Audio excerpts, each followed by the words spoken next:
Happy lucky India का best cartoon show जिसने best animation के लिए इंटरनेशनल चिल्ड्रंस फिल्म फेस्टिवल में फर्स्ट रैंक हासिल की, जिसके वॉइस आर्टिस्ट थे ओजी कॉमेडी लेजेंड्स, जिसकी स्टोरी और प्लॉट इतना टॉप नॉच था कि इसने इंडिया के सभी एनिमेटेड शोज को पीछे छोड़ दिया। लेकिन बढ़ते टाइम के साथ ये इंडिया का बेस्ट कॉमेडी शो फैंस और फैशन के बीच कहीं खो सा गया। लेकिन अब ज्यादा देर के लिए नहीं, आज मैं तुम्हें इस शो के इंडिया के बेस्ट शो होने से लेकर इसके फिक्शन के बीच खो जाने के पूरे सफर को बताऊंगा, और क्या इस शो के न्यू एपिसोड्स फ्यूचर में कभी आ सके हैं, इस पर भी बात करेंगे। So if you are a Happy Lucky fan, you are gonna love this video.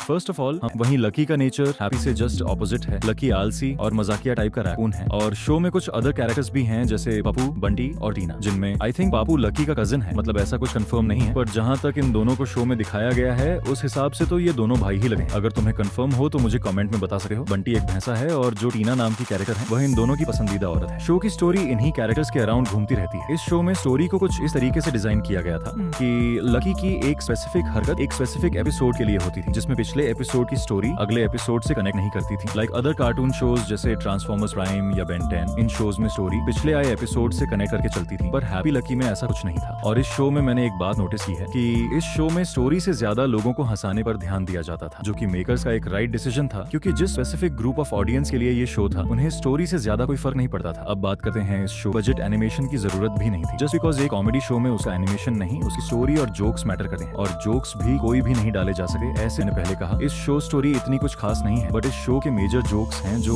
Story के साथ इस हद तक अलाइन होते हैं कि उसका कोई मैच नहीं है। एंड ओवरऑल इस शो में इसे इस हद तक परफेक्टली प्रेजेंट किया गया है। अगेन, उसका कोई मैच नहीं है। और कोई भी शो, मूवी या कोई वेब सीरीज हो, जितनी इंपॉर्टेंट उसकी स्टोरी और प्लॉट होती है, उससे कई गुना ज्यादा उसे प्रेजेंट करने का तरीका होता है। In this show I love one thing too much, that is voice dubbing. या in this show the voice dubbing is truly perfect, क्योंकि एक डबिंग ही है जो कैरेक्टर को व्यू के साथ कनेक्ट करती है। एक इमोशनल कनेक्शन जिसमें ये मैटर नहीं करता कि कैरेक्टर विलन है या हीरो। अगर वह रिलेटेबल है तो ऑडियंस उस कनेक्ट करेंगे ही। एंड इसी में हमारा एक और पॉइंट आता है, that is relativity. Relativity is a part of nostalgia. तुम्हें पता ही होगा कि इंडियन किड्स कैसे होते हैं, मिस्चीवस, जिसमें लकी इससे फुलफिल करता है। तुम एक बात बताओ, जब किसी फिक्शनल कैरेक्टर की डेथ होती है, चाहे वो कोई भी हो, हीरो, विलन, एंटी हीरो या कोई भी, उनकी डेथ पर ऑडियंस इमोशनल होती ही है, क्योंकि हम उनकी जर्नी देख चुके हैं, उनका hard work, struggle and failure, जिससे हम उनसे इमोशनली कनेक्ट कर पाते हैं। एंड एज यू नो, इस शो में रिलेटेबिलिटी को किस हद तक जस्टिस दिया गया है। जिस तरह के एफर्ट शो के मेकर्स ने इस शो में डाले हैं, उस हिसाब से इस शो ने मेकर्स को रिजल्ट भी दिया है। कोविड के टाइम पर यह शो टॉप वॉच शो की लिस्ट में भी आ गया था। इस शो की इतनी पॉपुलैरिटी को देखकर इस पर एक मूवी भी बनी थी। इसके यूनिक कांसेप्ट को काफी प्रेस मिला, बट हर अच्छी चीज की तरह ये शो भी कहीं खो सा गया।